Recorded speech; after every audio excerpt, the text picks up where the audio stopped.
The day everything changed, nobody saw it coming.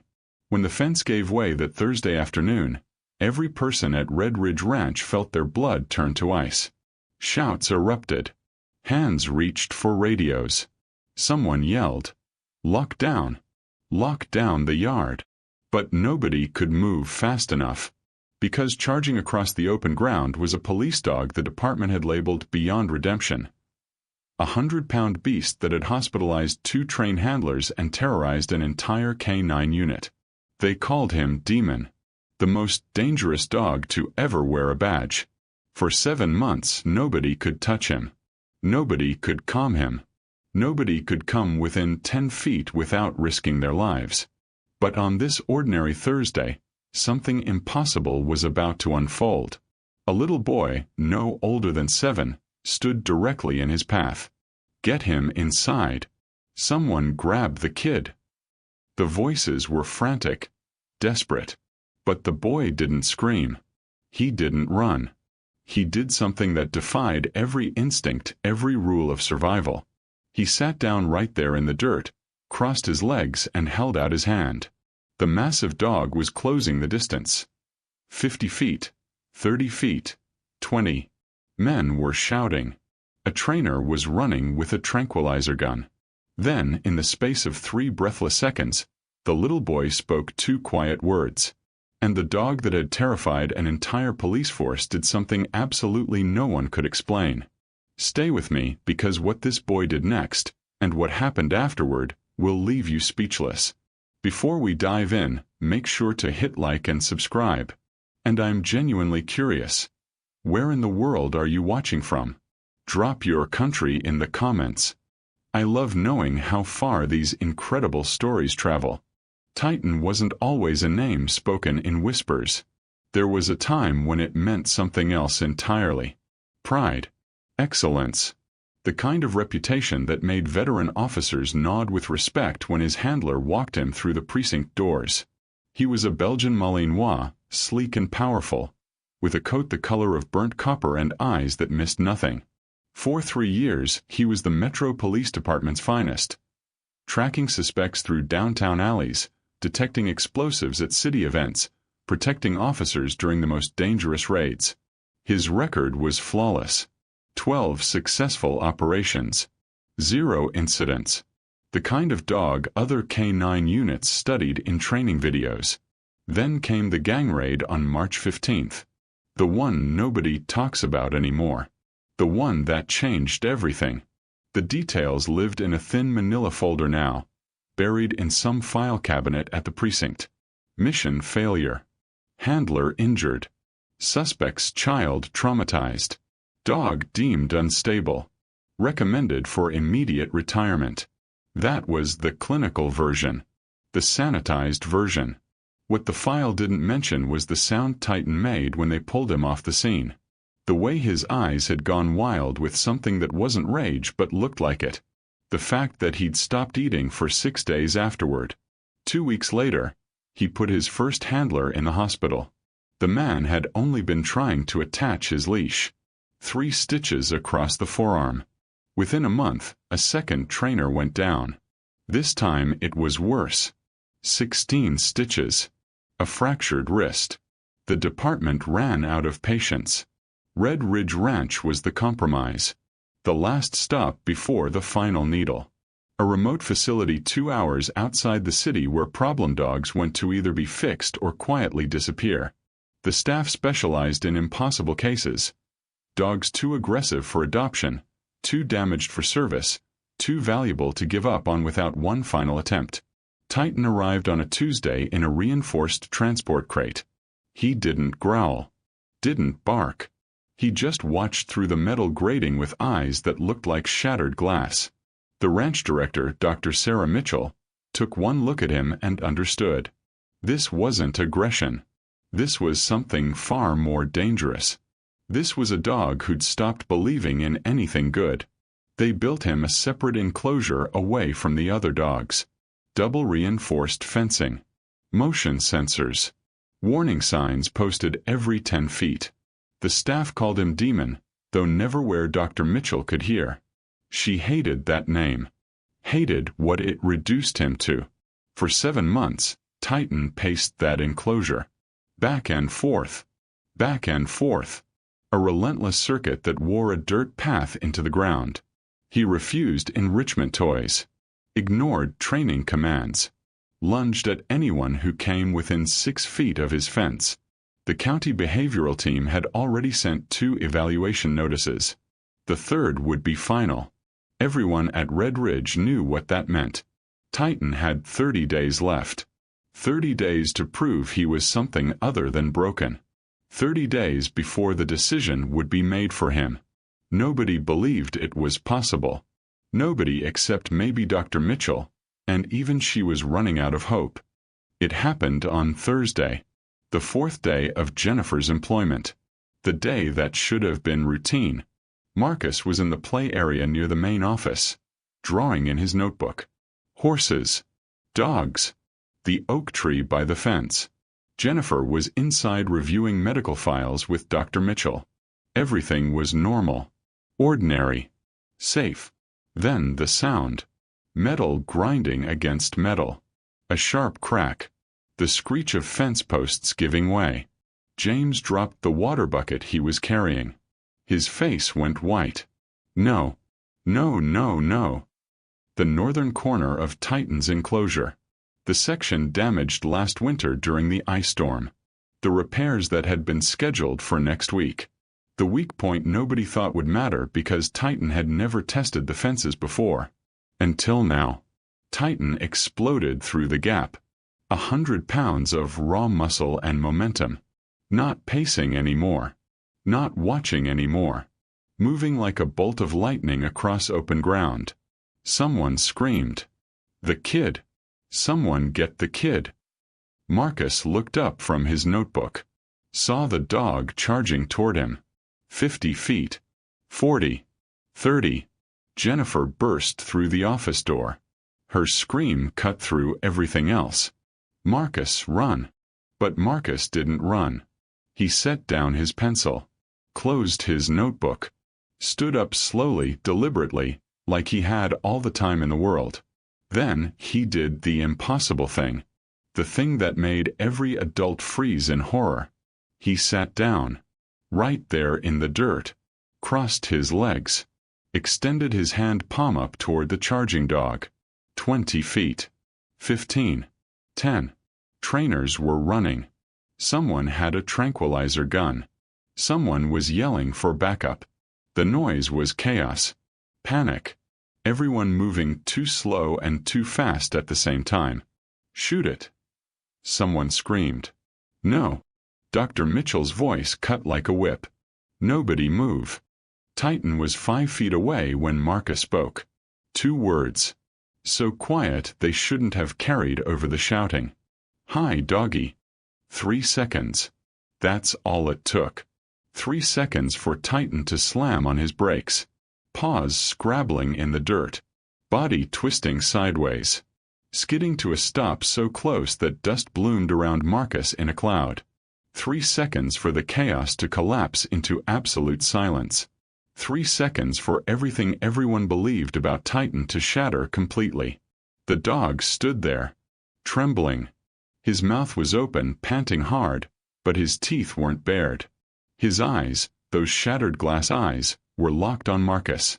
Wide. Uncertain. Almost. Afraid. Marcus didn't flinch. Didn't pull his hand back. Just held it there, steady and calm and trusting. Titan took 1 step forward. Tentative. Testing. His massive head lowered slowly until his nose was inches from Marcus's palm. Then he sat. Just sat down.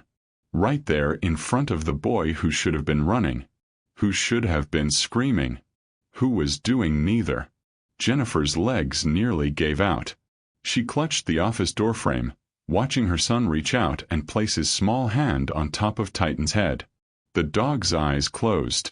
His entire body sagged. The trembling stopped. For the first time in 7 months, Titan pressed into a human touch instead of pulling away from it. Nobody moved. Nobody breathed. James had his hand over his mouth. Two trainers stood frozen mid-run, tranquilizer guns hanging uselessly at their sides. Dr. Mitchell's voice came out barely above a whisper. "Everyone stay exactly where you are. Don't make a sound." Marcus ran his fingers gently between Titan's ears. The dog leaned closer. His head came to rest against the boy's chest. A small sound escaped his throat. Not a growl. Not a bark. Almost like a sigh. Jennifer wanted to run to her son. Wanted to drag him away from the most dangerous dog at Red Ridge Ranch. But something kept her frozen. Something in the way Marcus looked at Titan. The way Titan looked at Marcus. Like two broken things recognizing each other. Dr. Mitchell took one careful step forward. Then another. Her voice was calm. Professional. "Marcus, very slowly, I want you to stand up. Can you do that for me?" Marcus nodded. He withdrew his hand slowly and stood. Titan stood with him, staying close but not aggressive. Not threatening. Just present. "Walk toward your mom, honey. Nice and easy." Marcus took 3 steps backward. Titan followed for 1 step, then stopped. Sat again. Watched the boy walk away with those soft, broken eyes. When Marcus reached Jennifer, she pulled him against her, heart hammering. "What were you thinking? What were you?" "He wasn't going to hurt me, Mom." Marcus's voice was certain. Absolute. He just wanted someone to see him. James approached Dr. Mitchell, keeping his distance from Titan. "Doc, in 30 years of working with dogs, I've never—" "I know." She was staring at Titan. The dog was still sitting there. Still calm. Still watching Marcus like he was the only real thing in the world. "I know." 2 trainers carefully approached with a lead. Titan let them attach it without resistance. Let them guide him back toward his enclosure without a fight. He walked quietly. Obediently. But every few steps, he looked back toward where Marcus stood. And every time, Marcus was looking back too. The visits started the next morning. Jennifer tried to say no. Tried to be the responsible parent who kept her child away from dangerous animals. But Marcus had looked at her with those steady brown eyes and said, "He needs me, Mom." So she compromised. 10 minutes. Supervised. Never closer than 3 feet from the fence. Marcus arrived at Titan's enclosure at 8 a.m. with a pocket full of training treats Dr. Mitchell had given him. The dog was pacing again. That relentless back-and-forth circuit he'd worn into the dirt over 7 months. But the moment Marcus appeared, the pacing stopped. Titan moved to the fence line. Saturday. Waited. "Hi, doggy." Marcus's voice was barely above a whisper. Titan's tail moved. Just slightly. Just once. Marcus sat down in the dirt, cross-legged, 3 feet back from the fence like his mother insisted. He pulled out a treat.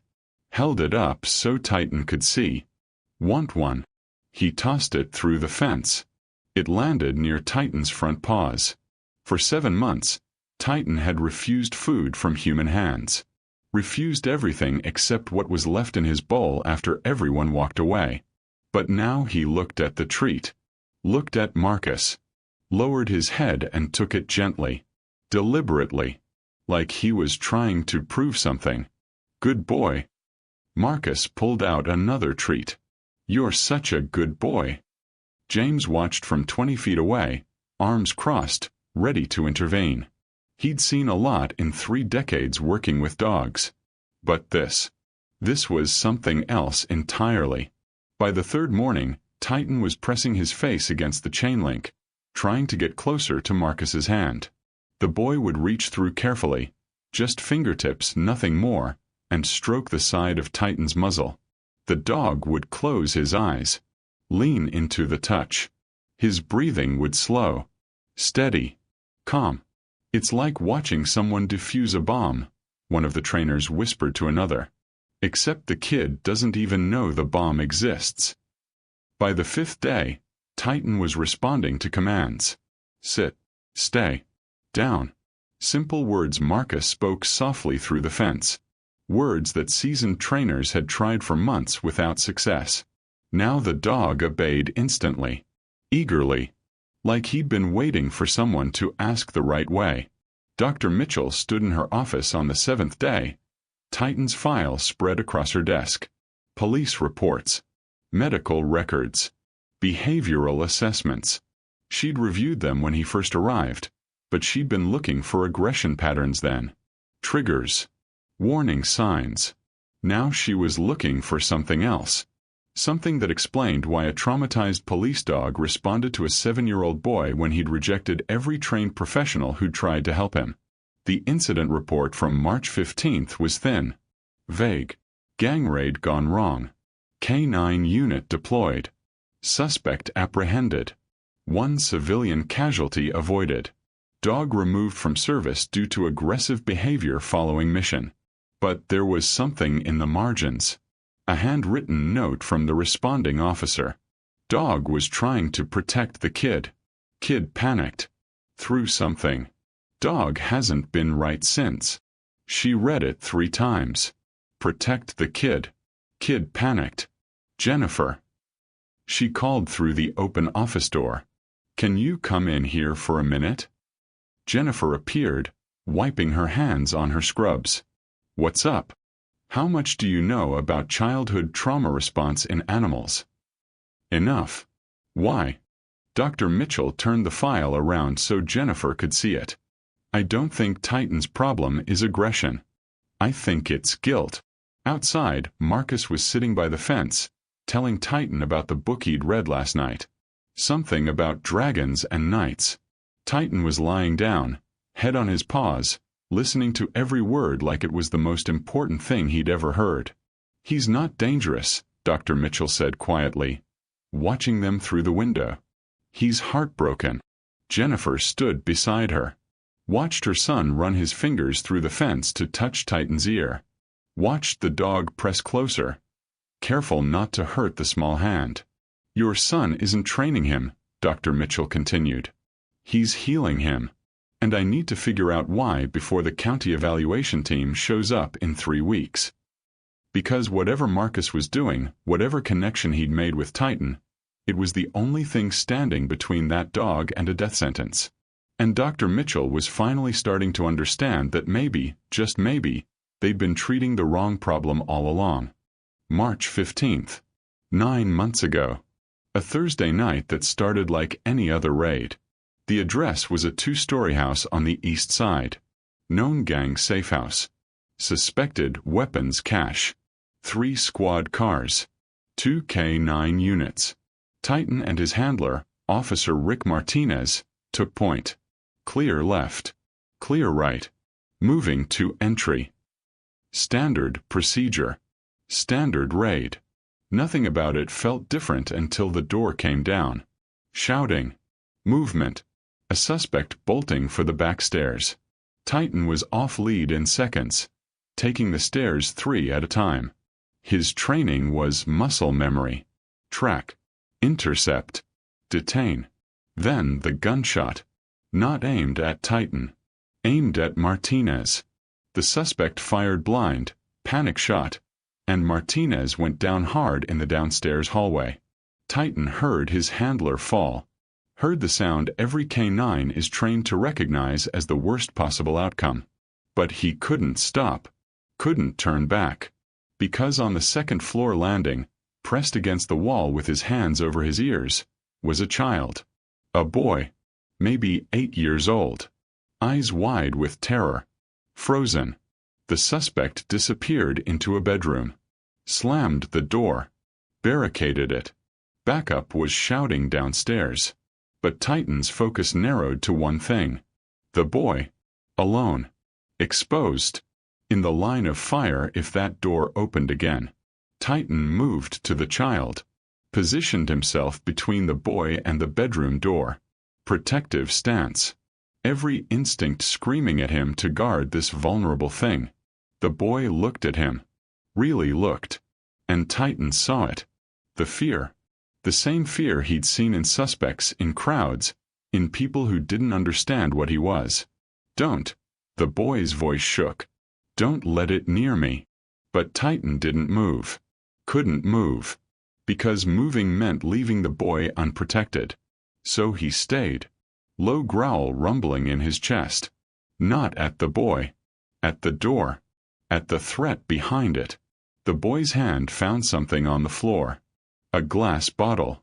Empty. Discarded. He threw it. It struck Titan square in the face. Not hard enough to injure. Hard enough to sting. Hard enough to register as rejection. Get it away. Get the dog away from me. Backup flooded the hallway seconds later. Someone grabbed the boy. Someone else grabbed Titan's collar. The suspect was taken into custody. Martinez was rushed to the hospital with a flesh wound. Everyone survived. Mission successful. Except Titan couldn't stop shaking. Couldn't stop replaying the moment the boy threw the bottle. The fear in his eyes. The rejection in his voice. He'd tried to protect. Tried to do what he was trained to do. And the child had seen him as the threat. 3 days later, when Martinez tried to put on Titan's work vest, the dog snapped. Not at the vest. At the memory. At the failure he couldn't explain to anyone because he was just a dog and dogs don't get to tell their side of the story. Present day. Red Ridge Ranch. Titan lying by the fence while Marcus reads to him. The memory still came sometimes. In the quiet moments. In the spaces between Marcus's words. The boy's face. The bottle. The fear. But now there was something else. Another boy. Different eyes. Different voice. No fear. Marcus reached through the fence and touched Titan's nose. "You okay, doggy? You look sad." Titan pressed closer. Let the small hand rest against his muzzle. Let the warmth of it push back against the cold memory. "My dad used to scare me," Marcus said quietly. "He'd yell a lot. I thought it was because I did something wrong. But Mom says it wasn't about me. It was about him." Titan's eyes opened. Focused on the boy. Maybe that other kid was scared too. Maybe it wasn't about you. Such simple words. Such impossible understanding. Marcus smiled. Small and sad and knowing. "You're not a monster. You're just a good boy who got hurt." The memory didn't disappear. Trauma doesn't work like that. But for the first time in 9 months, it loosened. Just slightly. Just enough. Enough for Titan to believe that maybe, just maybe, he hadn't failed after all. Maybe he'd just been waiting for someone who understood the difference between fear and blame. Between reaction and truth. Someone exactly like Marcus. The manila folder felt thin in Dr. Mitchell's hands, almost insignificant for the weight it carried. She passed it across the desk to Jennifer, who opened it with the careful reverence of someone handling evidence. Inside were incident reports, behavioral assessments, and a single photograph of Titan from 5 years ago. Younger, brighter-eyed, before the shadow had settled into his gaze. The handler's name was Corporal David Chen, Dr. Mitchell said quietly. The report says Titan attacked a civilian child during a raid in Kandahar. The boy was 8 years old, hiding in a back room. When they found him, he was screaming and Titan had blood on his muzzle. Jennifer's throat tightened. She could picture it too easily. The chaos, the fear, a child's terror amplified by the presence of a military dog trained for violence. They pulled Titan off immediately, Dr. Mitchell continued. The boy wasn't seriously injured. Scratches, mostly, and bite marks on his arm that required stitches. But the psychological damage was severe. Chen reported that Titan had shown aggression without provocation, that he'd lost control. It went into his permanent record. 6 months later, Chen was killed in an IED explosion. Titan was retired shortly after. The office door opened before Jennifer could respond. A man in his 50s stepped inside, weathered and lean, with the posture of someone who'd spent a lifetime standing at attention. His eyes found Titan through the window, and something complicated crossed his face. "This is James Parker," Dr. Mitchell said. He works at the ranch now, but he served with the 75th Ranger Regiment. He was there that night. Parker removed his cap, turning it slowly in his hands. I've been watching you with that dog, he said to Jennifer. Figured it was time somebody told you the truth. Jennifer's pulse quickened. What truth? Titan didn't attack that boy. Parker's voice was steady, factual. We breached the compound at 0200. Hostile fire from the roof. Possible insurgents inside. Chen sent Titan in first. Standard protocol. The dog cleared 3 rooms, then went still at the 4th door. Wouldn't move forward, wouldn't give the signal. Just stood there blocking the entrance. He paused, the memory clearly still vivid. Chen ordered him forward. Titan refused. That's when we heard it, a child crying. Chen pushed past Titan, kicked the door open. There was a boy inside, terrified, and behind him, a man with his hand on a detonator. Jennifer's breath caught. Titan lunged. Parker continued. Not at the kid, at the man. Took him down before he could trigger the device. Saved all our lives, including that boy's. But the kid saw a dog coming at him in the dark, teeth bared, covered in his father's blood. He screamed that the dog attacked him, and in the chaos that's what went in the report. Chen knew the truth, but he died before he could set it right. Jennifer looked at Titan through the window. He sat beside Marcus, patient and steady, bearing the weight of a lie that had defined him for 5 years. He's been carrying that guilt, Parker said softly, believing he was the monster they said he was. Until that boy out there decided to trust him anyway. The assessment team arrived in a White County van, their clipboards gleaming in the morning sun like verdict slips waiting to be signed. 3 evaluators emerged, 2 men and a woman, all wearing identical navy polos and expressions of professional detachment. They moved with the efficiency of people who had made these judgments 100 times before, who had learned not to see the animals as individuals but as data points, risk assessments, liability calculations. Jennifer stood beside Dr. Mitchell at the observation fence, her hands gripping the rail hard enough to leave marks. Marcus was 20 feet away with Sarah, close enough to see everything, far enough that the evaluators had deemed him not a disturbance. His face was pale but set, watching Titan with an intensity that made Jennifer's chest ache. The head evaluator, a man named Brennan with silver hair and cold eyes, reviewed Titan's file one final time before entering the arena. He held it like a prosecutor reviewing evidence against the accused. 2 strikes already documented. 1 more incident, 1 more sign of aggression, and the recommendation would be euthanasia. Irredeemable. Too damaged to save. They started with noise, an air horn at close range that split the morning quiet like a gunshot. Titan flinched, his ears flattening, his body going rigid. The second blast came before he'd recovered from the first. His lips curled back, showing teeth, a warning growl building in his chest. Heightened startle response, the woman noted, her pen scratching across the page. Defensive posturing.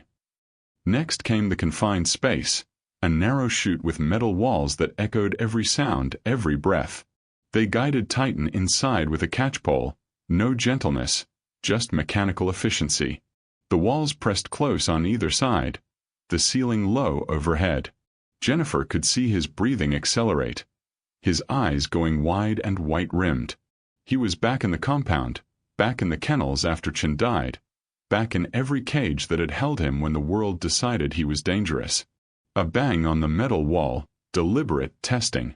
Titan lunged against the barrier, teeth bared, a sound ripping from his throat that was equal parts rage and terror. Aggressive response to containment, Brennan said flatly. Unprovoked lunging. That's not unprovoked, Jennifer started forward, but Dr. Mitchell's hand caught her arm. They won't listen, she said quietly. They're not here to understand. They're here to confirm what's already in the file. The final test was the confrontational stance, an evaluator approaching with direct eye contact, shoulders squared, moving into Titan's space with deliberate threat. It was textbook, clinical, and utterly devoid of empathy. Titan backed against the fence, cornered, his growl deepening into something primal. His muscles coiled, preparing to strike. Brennan reached for his clipboard, pen poised over the final evaluation form. That's when Marcus pulled away from Sarah and walked through the gate into the arena. The evaluators froze, their protocols shattered by the sight of a small boy walking calmly toward a dog they'd just classified as dangerously unstable. Sarah's scream cut through the air. Marcus, no. But he didn't stop, didn't even glance back. His sneakers made soft sounds against the dirt as he crossed the arena with the same quiet determination he'd shown that first day at the fence. Titan was still backed against the barrier, his body coiled tight, teeth bared in a warning that had kept everyone at bay for 5 years. His eyes were wild, caught somewhere between the present and every moment of trauma that had broken him. The trembling started in his shoulders and spread through his entire frame, a visible fracture running through him. "Get that child out of there," Brennan barked, moving forward, but Dr. Mitchell stepped into his path. "Wait," she said, her voice steady. "Just wait." Marcus stopped 3 feet from Titan, close enough that the dog's growl was a vibration in the air between them. He didn't crouch down, didn't make himself smaller or less threatening. He simply stood there, meeting Titan's eyes with the kind of trust that couldn't be faked or taught. Then he took one more step forward and placed his small hand flat against Titan's chest, right over his racing heart. "I'm not scared of you," Marcus whispered, loud enough for Jennifer to hear from the fence, quiet enough that it felt like a secret between them. "You're a good boy." The transformation was immediate. It was as if Marcus's words had reached through all the noise and chaos and found the part of Titan that remembered who he used to be. Before the war, before the lies, before the world convinced him he was a monster. The growling stopped. The tension drained from his muscles like water through sand. His breathing steadied, deepened, and then he sat, his body leaning into Marcus's touch as if it were the only thing anchoring him to the earth. The arena went silent except for the wind moving through the trees beyond the fence. The evaluators stood motionless, their clipboards forgotten, their clinical detachment cracked by something they hadn't expected to witness. Redemption, forgiveness, the kind of bond that couldn't be measured or assessed. Then came the sound of an engine, loud and accelerating. A ranch maintenance truck, its driver distracted, phone in hand, barreling down the access road that ran too close to the arena. It jumped the shallow curb, heading straight for where Marcus stood with his hand still pressed against Titan's chest. Jennifer's scream joined Sarah's. The evaluators scattered. Marcus turned, his eyes widening as the truck bore down on him. Titan moved. He threw himself forward, a blur of muscle and fur, placing his body between the boy and 2 tons of metal. The impact was sickening, a hollow thud that echoed across the ranch. Titan's body lifted, twisted, and fell hard on the packed dirt. The truck skidded to a stop 10 feet beyond, its driver stumbling out, horrified. Marcus stood untouched, protected, alive. And Titan lay still in the dust, having proven with his final act what words could never convey. The evaluators froze, their protocols shattered by the sight of a small boy walking calmly toward a dog they'd just classified as dangerously unstable. Sarah's scream cut through the air. "Marcus, no." But he didn't stop, didn't even glance back. His sneakers made soft sounds against the dirt as he crossed the arena with the same quiet determination he'd shown that first day at the fence. Titan was still backed against the barrier, his body coiled tight, teeth bared in a warning that had kept everyone at bay for 5 years. His eyes were wild, caught somewhere between the present and every moment of trauma that had broken him. The trembling started in his shoulders and spread through his entire frame, a visible fracture running through him. "Get that child out of there," Brennan barked, moving forward, but Dr. Mitchell stepped into his path. "Wait," she said, her voice steady. "Just wait." Marcus stopped 3 feet from Titan, close enough that the dog's growl was a vibration in the air between them. He didn't crouch down, didn't make himself smaller or less threatening. He simply stood there, meeting Titan's eyes with the kind of trust that couldn't be faked or taught. Then he took one more step forward and placed his small hand flat against Titan's chest, right over his racing heart. "I'm not scared of you," Marcus whispered, loud enough for Jennifer to hear from the fence, quiet enough that it felt like a secret between them. "You're a good boy." The transformation was immediate. It was as if Marcus's words had reached through all the noise and chaos and found the part of Titan that remembered who he used to be. Before the war, before the lies, before the world convinced him he was a monster. The growling stopped. The tension drained from his muscles like water through sand. His breathing steadied, deepened, and then he sat, his body leaning into Marcus's touch as if it were the only thing anchoring him to the earth. The arena went silent except for the wind moving through the trees beyond the fence. The evaluators stood motionless, their clipboards forgotten, their clinical detachment cracked by something they hadn't expected to witness. Redemption, forgiveness, the kind of bond that couldn't be measured or assessed. Then came the sound of an engine, loud and accelerating. A ranch maintenance truck, its driver distracted, phone in hand, barreling down the access road that ran too close to the arena. It jumped the shallow curb, heading straight for where Marcus stood with his hand still pressed against Titan's chest. Jennifer's scream joined Sarah's. The evaluators scattered. Marcus turned, his eyes widening as the truck bore down on him. Titan moved. He threw himself forward, a blur of muscle and fur, placing his body between the boy and 2 tons of metal. The impact was sickening, a hollow thud that echoed across the ranch. Titan's body lifted, twisted, and fell hard on the packed dirt. The truck skidded to a stop 10 feet beyond, its driver stumbling out, horrified. Marcus stood untouched, protected, alive. And Titan lay still in the dust, having proven with his final act what words could never convey.